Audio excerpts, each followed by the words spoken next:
In this episode of the Run Buzz podcast, I speak with Kaitlin Hartley, a physical therapist who's an expert on running while pregnant and how to return to running after your pregnancy. In this episode, she shares her advice and tips on running while pregnant and how to return to running safely postpartum. Kaitlin's a 2017 graduate of the Ohio State University, where she received her doctorate of physical therapy. Prior to getting her doctorate, she graduated from Miami University in 2014 with the Bachelor's of Science in Kinesiology and Health. Kaitlin also has an additional certification as a prenatal and postpartum corrective exercise specialist.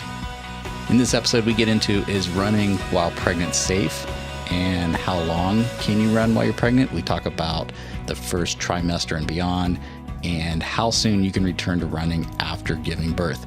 We talk about the pelvic floor, why that's important for runners regardless of whether or not they are pregnant or returning to running after pregnancy. We talk about potential complications due to a weak pelvic floor. We also talk about diaphragmatic breathing and why that's so important in our running. And we talk about something known as the female athlete Triad syndrome. All this and more coming up on today's episode. Hey guys, and welcome to another edition of the Run Buzz podcast. My name is Steve Carmichael, and I am glad to be with you today. We have a great episode and a great guest coming up on today's show.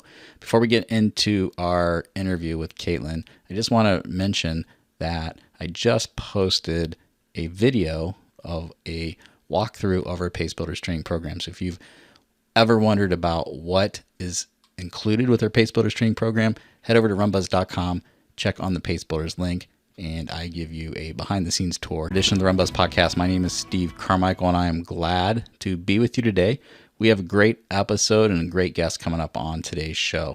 Before we get into our interview with Kaitlin, I just want to mention that I just posted a video of a walkthrough of our Pace Builders training program. So if you've ever wondered about what is included with our Pace Builders training program, head over to runbuzz.com, check on the Pace Builders link, and I give you a behind-the-scenes tour in video format so you can see everything that you can get. All right, so let's jump into today's episode with Kaitlin. Hi, Kaitlin. Welcome to the Run Buzz podcast. Hi, thank you for having me. Oh, my pleasure. So I'm excited because we're going to talk a topic I know nothing about.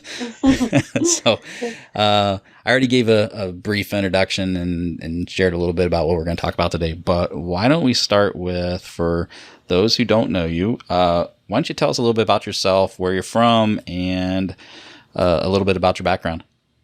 Absolutely. So I'm Kaitlin Hartley. I am a physical therapist. I work in Grandview, Ohio, just in a small area in Columbus. I graduated from Ohio State in 2017. I went on to work at an Orthopedic One, which is a sports medicine clinic here in Columbus, for about a year before I switched to where I am now. And we work kind of as a team approach. I work in a primary care physician's office, so it's a little different than your typical physical therapy clinic. We have more of a wellness prevention approach to things, and we have a physician, personal trainers, massage therapists, myself, the physical therapist, dietitians, a little bit of everything. So it's a pretty cool approach. And I love Columbus. I've been here since I was 6, so it's pretty cool to kind of be in a small business here in Columbus and just continuing to try to grow. So it's been really fun. Awesome. Now, you're a runner as well, right? I am a runner as well, yes. I ran track in high school. I played soccer as well, but I ran track also all through high school. We were in the state meet a few times, so that was fun. And then kind of after high school, I just continued running more so for fun and exercise, but I love to race. The competitive athlete in me comes out. So my husband and I do a lot of 5Ks and 10Ks and stuff like that. So it's been fun continuing my running, career as more of just for fun races. Now, you said you grew up in Columbus as well. So where did you go to school? I went to Pickerington Central High School. Okay.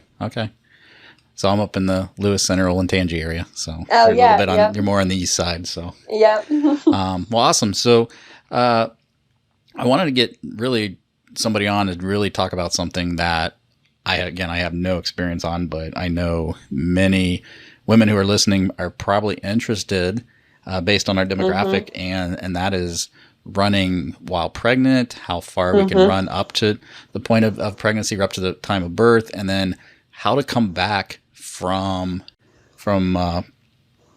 postpartum running. And you have that background because I noticed you do a lot on Instagram and a lot on social media and a lot in your practice with prenatal and postpartum runners. And so that's what we really want to talk about. So first question is what, in your opinion, is okay for running when you're pregnant? How far up to your due date can you run? Yeah, absolutely. And that's a huge question. It's definitely individualized to some degree. It to some degree depends on what the woman was doing, prior to getting pregnant. So if they were an avid runner, then, continuing to run throughout early pregnancy is going to be okay as long as there's no complications or maybe no previous injury that's starting to come up. So that first trimester is pretty much perfectly safe as long as there's no medical condition or pregnancy complication that should give anyone a reason not to. Once you get past that first trimester and kind of the belly is starting to show into the second trimester, what I tell women with this question is it's more of a risk versus reward. So, what are they trying, what are they trying to do? What is their goal by continuing to run? Because you also run the risk of running as a very high impact activity. And as the baby grows, there's all sorts of pressure down on the pelvic floor muscles and the bladder, and just in general, your entire abdominal area. So it's really that risk versus reward of what are you, trying to continue to do? Whereas modifications at that point, in my opinion, are likely going to be better in terms of the mom returning to running after pregnancy. So kind of by modifying it once the belly starts to show and you can kind of tell the baby's there and growing. I typically tell women to be conscious of their symptoms and any pressure that they're feeling down in the pelvic floor. Because when you start to get that, it's going to be better for them to just modify, do a walking, biking, swimming for the duration, and they'll be better off in the postpartum period. Gotcha. So let's say everything is gone up to the point, everything's gone well up to the point of the birth, and little baby boy, little baby sister, whatever, all of them come home and everything's good. And then now, after a period of time, how do women know when it's time to return to running? Right. So what's really common is, once you deliver and then you go home from the hospital, you kind of have like this 6-week period where a lot of women don't really know what to do because they're told that they shouldn't exercise until they go to their 6-week checkup with their OBGYN or midwife or whatever they're using. And so in that 6 weeks, oftentimes women don't do much of anything other than maybe walking and then obviously taking care of their baby and just day-to-day things. So then they go to this 6-week appointment and cleared for exercise. But what the OBGYN at this stage is looking for is really just, healing of any stitches or any sort of, other medical issues that might be present, like blood pressure issues or things like that. And that's how they are determining medically if someone is ready to be cleared for exercise. What we look for kind of at that 6-week mark as a physical therapist is, running is a major, major exercise and activity. And so if you have just delivered a baby and then haven't done much of anything for 6 weeks, it's not going to be good for you to just jump right back into running necessarily at that 6-week mark. So typically what is recommended, and not just, just us saying that, but research has shown that women should be seen by a physical therapist, somewhere in that 6-week range, or, maybe it's a little bit later, to be assessed by a physical therapist to look at their core strength, their pelvic floor strength, their glutes, all kinds of things, to make sure that they're ready to return to running. So it's not always cut and dry, but what the research shows is that it'd be better to do low impact exercise for the first 3 months postpartum, which that's also kind of called the 4th trimester. And then typically from 3 to 6 months postpartum is when someone could begin like a graded return to running program. Okay. So you mentioned the pelvic floor muscles, and Mm-hmm. can you talk a little bit more about what they? Absolutely. So the pelvic floor muscles are a group of muscles. They sit kind of at the base of your pelvis, so almost like a sling or a hammock at the bottom of the pelvis, and they're responsible for lots of different things. One that we talk a lot about with women postpartum is continence. So urinary continence. So they are what kind of holds the urine in when it's supposed to, and then they also relax to let urine out when you want it to. And then they also have a huge role in your core function. They're actually the base of your core, and often missed when addressing core strength and core function. They work to support all of your organs. So they're extremely important, because when you think about having, some dysfunction or, some sort of injury to these muscles, which is very common during birth, especially a vaginal delivery, these muscles can get torn. They're stretched out, they're torn. And so it takes time for them to heal. And when you try to come back to running too soon, all that pressure down on these muscles that are trying to support your organs and keep in urine and all of that, they might not be ready. So they're going to fail when they get all of that load that comes with running. And that's one of the biggest issues that we see with the pelvic floor is urinary incontinence. So women are leaking when they run. And it's not even only women that have had babies. It's other women. It can be men. A lot of people can have an issue with this, but the pelvic floor, to make sure we have a proper core, and then just to make sure that all of those things are working together. Yeah, that's actually what I was going to ask you. Is it seems to me like that would be important for anybody, especially Mm-hmm. with aging, right? Because one of the things that our muscles tend to get weaker as we get older, and I was just curious if it was more important for really everybody. And Mm-hmm. I guess so the question I have is, what are some things that we can do to strengthen the pelvic floor muscles? Yeah, absolutely. So you're right with the aging. As you age too, the pelvic floor muscles, if you're not using them, or just in general as we age, our muscles can get weaker if we're not training them specifically. Same goes for the pelvic floor.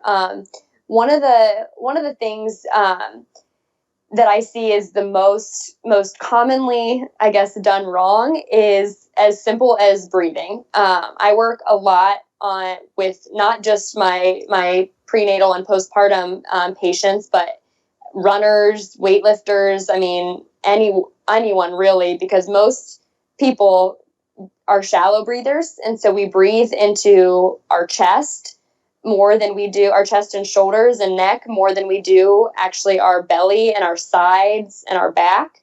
And so teaching diaphragmatic breathing, or how to use your diaphragm, can be huge in not just women, but anyone that is having any sort of leakage or even pain, such as hip pain, back pain while running.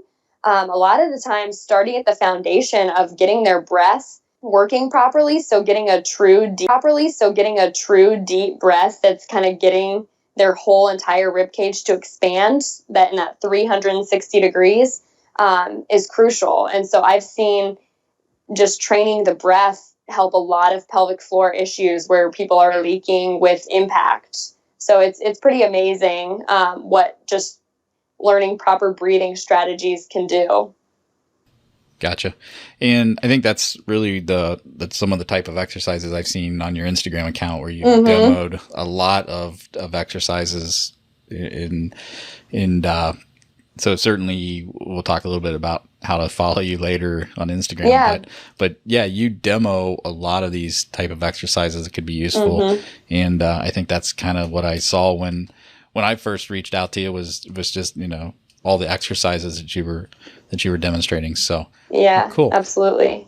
So let's talk a little bit about pelvic floor dysfunction and, what are some common conditions or problems that can occur in the postpartum period, whether that's pelvic floor dysfunction or what are just some of the things that can happen with postpartum running that we would want to look out for? Yeah, absolutely. So urinary and or fecal incontinence are both common, and they're common, but they're not normal. And that's what I tell people is I think some women postpartum think, oh, I've had a baby. This is just how it's going to be. This is normal. This is what's going to happen. So they just keep going on. But even though they are common because of what your body has just gone through with pregnancy, and birthing a baby, they're not normal, and there are things that you can do about it. As well as a lot of women might feel like a heaviness or pressure in the pelvic area. And that could be a sign of pelvic organ prolapse, meaning you have all those organs, your bladder, the uterus, those organs can actually descend, and that is called a prolapse. And so feeling a heaviness or a pressure in that area could be a sign that might be what they're experiencing. And again, it's all that pressure and load down on the pelvic floor. And if the pelvic floor isn't, strong enough or working properly to keep all that stuff where it's supposed to be, then something's going to give and it's going to start to descend. Pain, just, back pain, hip pain can be a sign of pelvic floor dysfunction. Your pelvic floor muscles are so closely related to the deep hip muscles, and then they also work to help stabilize the pelvis and spine. So if you have some sort of chronic back or hip pain that's not resolved, it could be coming actually from the pelvic floor. And then one of the last things is what we call diastasis recti, or an abdominal separation. So pretty much why that is something that we talk about is because as the baby grows, you naturally get this separation in the abdomen. And then oftentimes it doesn't always go just back to normal postpartum. It takes specific core strengthening to work on it and address it, and running in that high impact to work on it and address it, and running in that high impact exercise, especially if you have maybe form that isn't so good, or you're fatigued and so your form kind of breaks down with running, that can influence the healing of that. And it's very common postpartum. When my wife had her first child, about 2 to 3 weeks after she was born, I was out of town for just a quick overnight trip for work. And one of the things she was complaining about was some abdominal pain, and she was but at the time, she just thought it was normal, and we thought it was normal. So I went on my trip and I got a call that she was in the emergency room, and oh my! So I ended up rushing home and came home from my work trip early, and she had ended up having developed they think what happened is she had some sort of separation and ended up getting an abscess that got affected. Oh my gosh! She was in, I guess, really bad infection at that point, but it came on so quick. So again, I don't know if it's anything related to this, but it sounds similar. Yeah, absolutely. Yeah, there's all kinds of things with the abdominal separation. Like what happens is where that tissue is separated is that the skin and the muscle, and then that fascia layer that covers the muscle, all of that is typically thinner and not as strong and stiff and stable.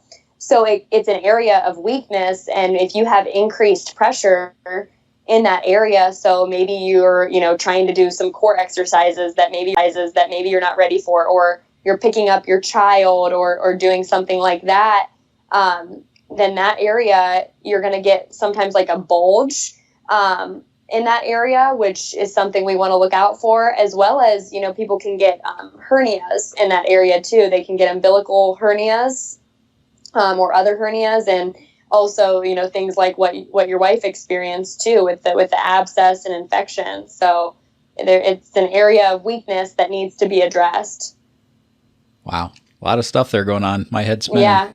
Yeah, lots of stuff. It all sounds so scary. Yeah. All right. So let's say birth is come and gone, baby's coming or is here, and everything's good. And we talk about the 6 weeks to get the checkup and kind of return to running. Can you walk me through a little bit about what are some things that a physical therapist will do to kind of help expedite, I guess, this process, or help walk a new mother through this process? Yeah, absolutely.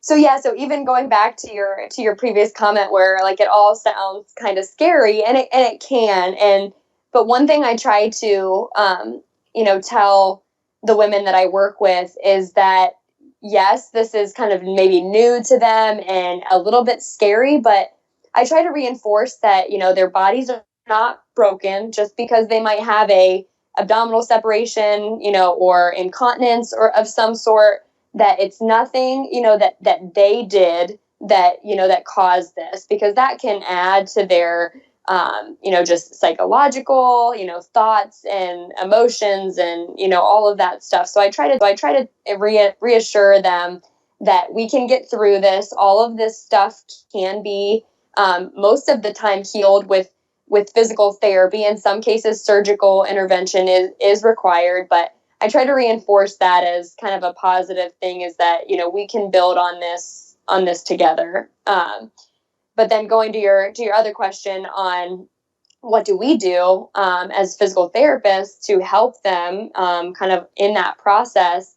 So typically I do more of like a guided strength program, as well as specific core exercises, because that is often one of the biggest areas, the core and the pelvic floor. So we kind of do more of like a progressive program, and this may take a couple visits with me as a physical therapist.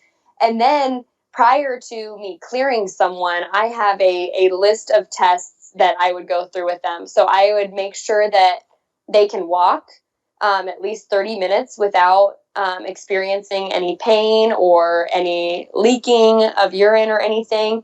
I want to look at their balance, standing on one leg. I want to look at their ability to squat, single leg squat. I want to see them hop. I'm going to look at them, doing various hops, because essentially running is a bunch of single leg hops just in sequence. So I need to look at their stability. Is there, I'm looking at their hip stability and their knee and their ankle and their core, their trunk, what is all going on. And that gives me, by testing those things, and maybe I'm even testing them a little bit, do we need to work on so that we can get them there, make sure they have the strength to get back to running safely, and to identify areas that need to be addressed specific to that individual. So it sounds to me it's very similar to regular physical therapy in the sense of the progressions and the assessments starting off, where is somebody at, but with a specialized focus more on the specific needs of somebody coming back from a recent childbirth. Absolutely. And so we always start off with the low impact and low load and low stress, and then slowly start increasing that as you're building strength, and then you start working in hopping and jumping and different variations. And so it sounds like it's a very similar progression. It's just a more specialized progression that goes from there. Absolutely. Yeah.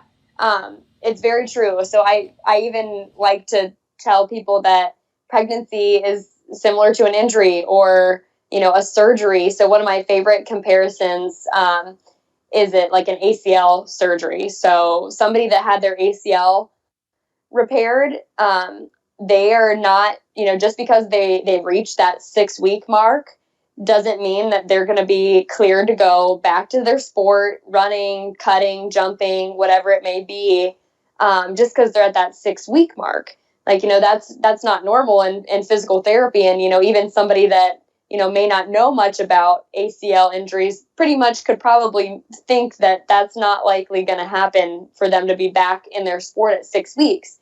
And so they start with a graded strength program, with basic exercise progressing to harder. And then they're going to get into that, hopping, agility work and return to running.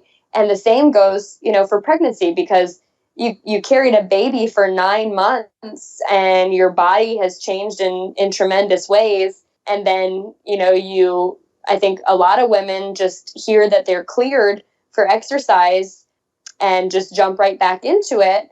But I think that we need to start kind of just more so as a society is not expecting women to be back at 6 weeks doing everything they maybe were doing prior to pregnancy or during pregnancy. Because even if you were that active during pregnancy, you still need that recovery period in the early postpartum to focus on, reconnecting to your core, making sure your pelvic floor is working, targeting those glutes and hamstrings specifically, and making sure that you're building up enough strength. So I think it's important to think of it that way. Well, I think part of that too is at least from the women who are runners. I mean, that's the runner attitude, right? It is.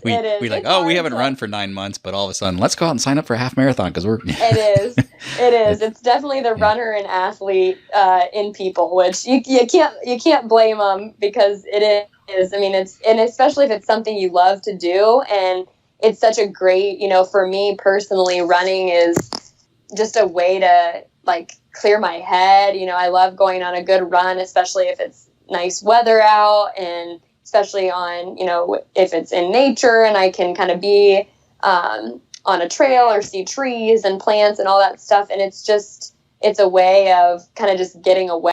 Totally understand, especially new moms that maybe have been cooped up for a while and they're eager to get out there. So it's easy to do, no matter whether you're a new mom or, just an athlete that's, itching to get back there after an injury or whatever it may be. But for long-term health and injury prevention, it definitely is crucial to kind of gradually build up. Yeah, I totally agree. I just recently came off my own PT.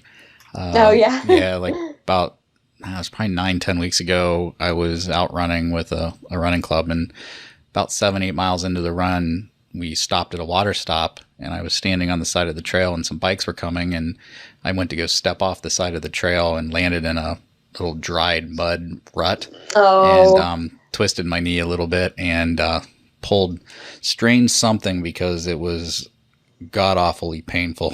And I bet, yeah. It had to kind of walk around and kind of ended up walking my way back, and so it wasn't getting better, and for the first couple of days I couldn't even walk up and down the stairs, and it was quite painful. And so I never had a knee injury in my entire time of running, and this one I don't really blame on running, other than the fact it was the side of the trail. But so it just took time to heal. Happens.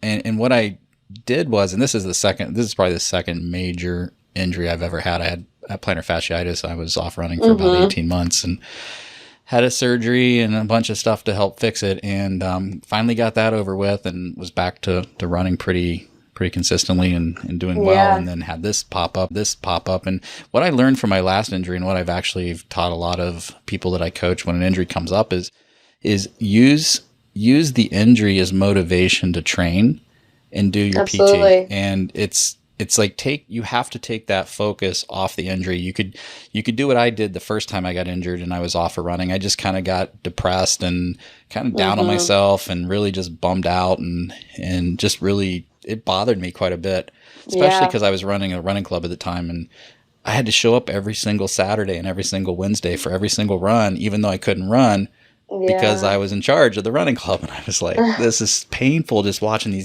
all my fellow runners going out and run. And then I thought the second time, and actually as one of the things I learned from that, not just recently, but was, what if we redirect that frustration and take it to approach of, think of yourself as an athlete. What does an athlete do? Like a pro football player, or pro baseball player, pro soccer player, whatever. When they get that ACL injury, what are they doing? That's their full-time job, is rehab. And, exactly. That is very true. And so, I actually joined prior to this injury, but I've been doing a lot of squats and lunges and hops and jumps and part of a kind of a high intensity training class that's also doing dumbbells and weights and training and all that kind of stuff. Yeah. And so I said, you know what, I can't run right now, but I can do all these other things. And I had to modify. I couldn't do any lateral squats or any kind of lateral jumps because of the pain in the spot, but I just modified my exercises. And so I just went all in, and 3 times a week. And then I went to PT, and I was doing the PT exercises, and the physical therapist is like strengthening your hips and your glutes and your core and everything else. And absolutely, yeah. I think it had a lot to do with my recovery coming back so fast.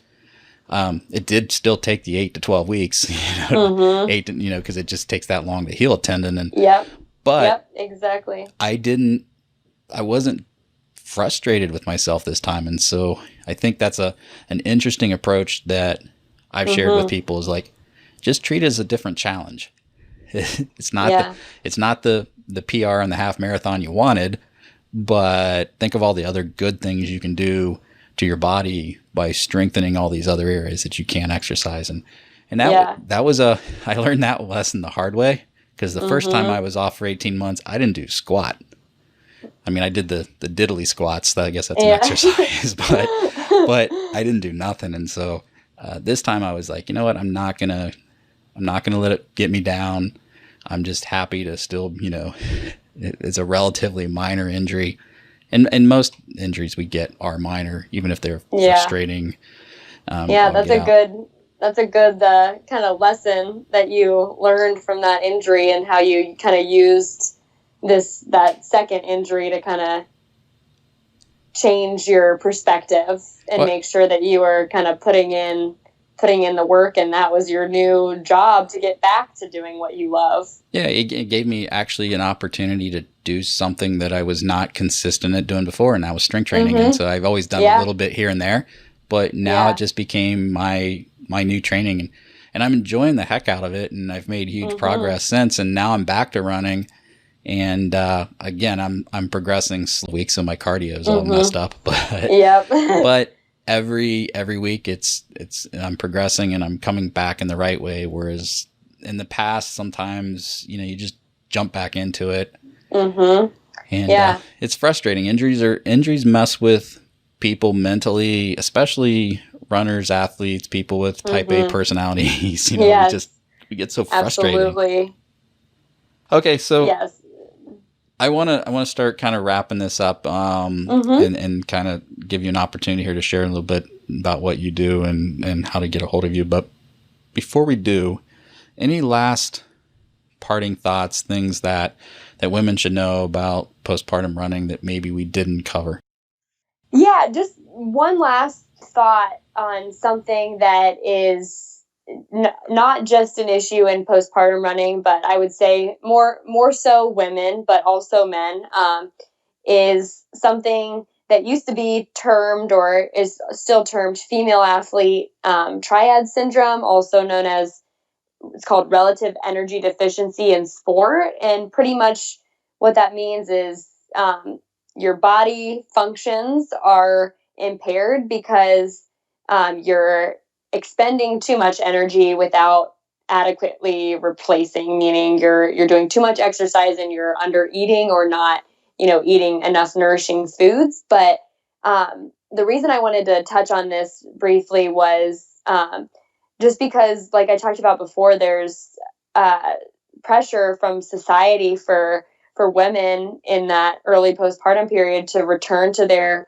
pre-baby activity level or what their figure was like.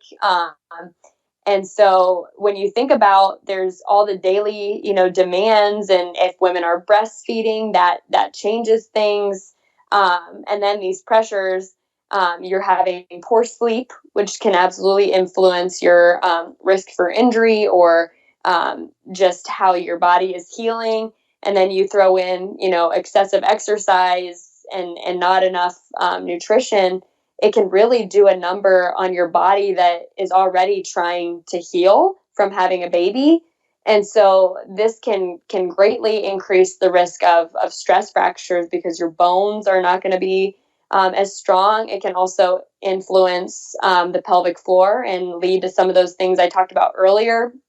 And then also fertility issues. So, if women are thinking about having another baby in the future, by kind of doing too much and not making sure that you're also nourishing your body for what you are doing, can be really stressful to the body. So when you say increased activity level, it's more than just exercise, right? Though, I mean, it can be stress and from the lack of Absolutely. sleep, and it can be just because you're on the go. You're chasing around. You may have other small children in the house, and you're trying to take care of a new baby, and it can be just overwhelming from a number of different things. But at the same time, the pressure. I get the whole pressure of trying to return to pre-baby weight. Mm-hmm. That's just the modern day commercialism, and it is. the try to get back into the pre-baby shape. So I totally get that. But yeah, interesting. So how do you combat that? Yeah. So one of the things too, and specific to running is, oftentimes, especially if someone was a runner before, they're more likely to want to hop right back into running, maybe do too much running. All of that impact takes a toll on their body. And then kind of what I was saying before, that whole kind of a combination of things if you were, returning to running, maybe doing too much. So there's too much impact, but then you're also breastfeeding, which takes a toll. You're also getting poor sleep, all of that stuff. So that's kind of the common thing that could lead to this, energy deficiency in the body. But how do we combat that, I think, is one, by similar to what we talked about before, is education, in that, that their body is still healing. And especially if a mom is breastfeeding, their hormones are still different than what if they weren't breastfeeding. And so that can influence their joints and their bones and all of that, because your ligaments can get more loose. So there's just all these things to consider. So I think education is the first thing, in that, over exercising or maybe doing too much running too soon or at this stage without gradually increasing is going to be key to preventing some of these issues, because stress fractures is one of the biggest ones with this. And then also, I think kind of what we talked, the biggest ones with this. And then also, I think kind of what we talked about before was just, this is still considered kind of like an injury where you're retraining, you're building up a solid foundation, to return to that activity level that you were doing, pre-baby or during pregnancy. So what we need to do is really focus on more so, strength training and specific programs, as well as gradually reintroducing running. And I think that's the biggest thing here, is that this is much more common if you're just kind of jumping back in and doing too much too soon without that gradual return to running. So you have to imagine being off that long, that after a couple of weeks you start losing some of the muscle strength. Absolutely, you do. Your muscle atrophy starts kicking in, and you just get weaker overall, even though other aspects of your body's getting stronger during the pregnancy, because you're obviously carrying around a baby, but they're not always the same muscles. And so I certainly could see where coming back, you're going to want to gradually get back in. Do you typically recommend more of the traditional return to running programs, or is it okay to start off with something more like a standard training plan, but maybe a more conservative plan? Yeah. So some of the more like conservative training plans for someone that was, running pretty heavily or pretty frequently before would typically be good. For those that are, were maybe more, casual runners and were running, here and there. I typically recommend kind of a walk jog program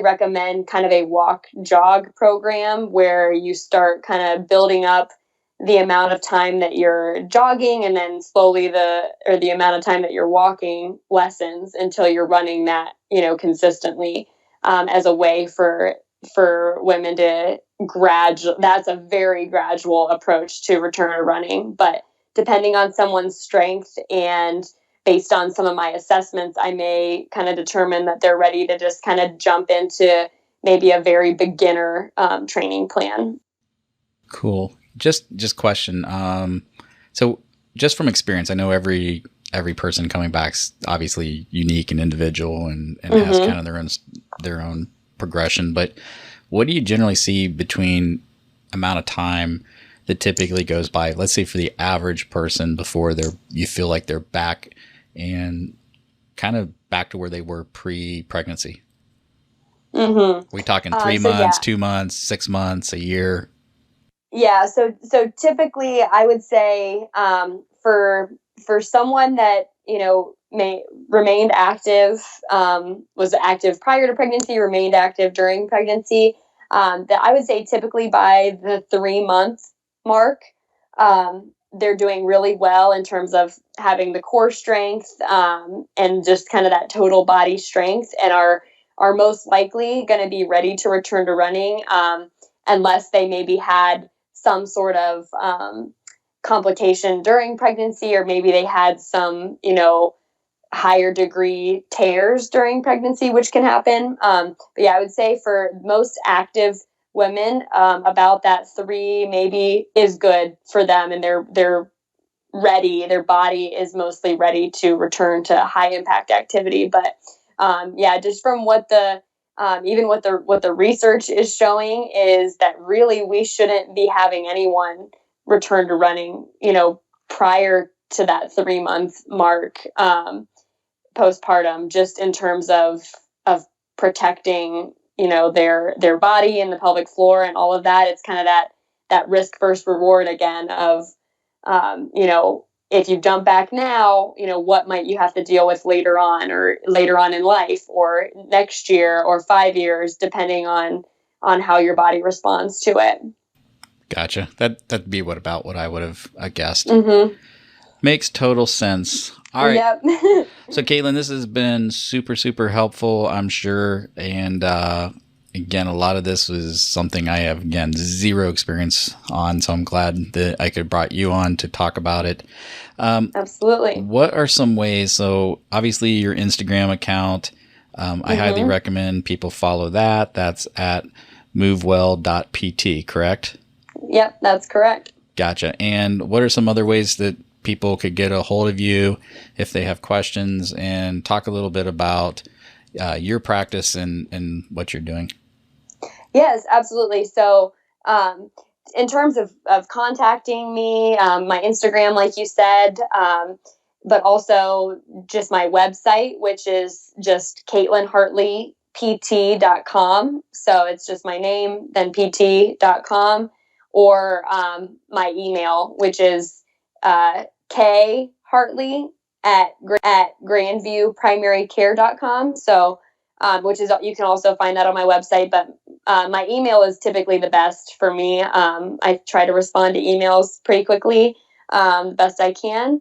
But yeah, so with my practice, we are a cash-based practice, so we do not bill insurance directly, and what that allows me to do is to spend more one-on-one time with my patients. So everybody is always going to see me. They're never going to see a physical therapist assistant or another athletic trainer. It's going to be me every time. I get to spend as much time as I think I need to spend with them. And it just really allows for me to provide better care. And so that's how we set up the practice. My focus is prenatal and postpartum women, and really that's any stage postpartum. So maybe you're not newly postpartum, but you had a baby 5, 10, 15 years ago, and you still don't feel like, you have your core strength, or you're having some pelvic floor issues or back pain. I work a lot with women of all ages, as well as just, any orthopedic injuries. So I have an orthopedic background, so I see a lot of runners, male and female. I see a lot of active fitness athletes, people that are regularly going to the gym and everything. So it's a pretty cool population, just kind of a wide variety. But prenatal, postpartum is my focus. Thank you for sharing. All right. I want to thank you for coming on the show and sharing, and appreciate the topic. It's not something we've talked about before. We've talked about pregnancy or running while you're pregnant, but that was like 3 years ago, and we certainly didn't talk about any of the postpartum stuff. So thank you so much for coming on the show. Yeah, of course. And thank you for having me. It's really fun to talk about this stuff. This is something I'm very passionate